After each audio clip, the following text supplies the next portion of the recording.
আমার একটা প্রচণ্ড উচ্ছ্বাস হয়, আমি গিয়ে বাদলবাবুকে বলি, তখন সামান্যই পরিচয়, ওই চক্রের বৈঠকে গেছি 2-3 দিন, একদিন বলেছি ওখানে, আলাপটা হয়েছে।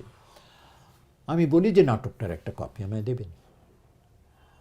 বলেন কেন? আমি বললাম যে আমি বলি ওকে যে এটা আমি শম্ভুকে দেবো, যদি বহুরূপে এটা করেন, এটা করা দরকার।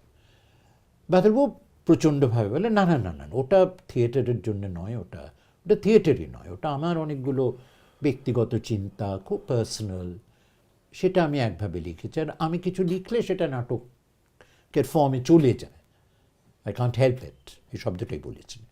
তাই ওটা নাটক হয়ে গেছে, একরকম নাটকের চেহারাটা নিয়েছে, কিন্তু ওটা নাটক হিসেবে নয়, বা আমিও কোনো দিন ওটা প্রোডাকশন করবো বা করবো আমি ভাবি না। না না, ওটা কিছু না, কিছুতে দিতে রাজি হন না। সেই সন্ধ্যাবেলা আমি জেদ করে থাকি, বলেন না না, ওটা ওটা থিয়েটারের জন্য, ওটা পারফরমেন্সের জন্য নয় কিছু, ওটা আমার পার্সোনাল প্রাইভেট।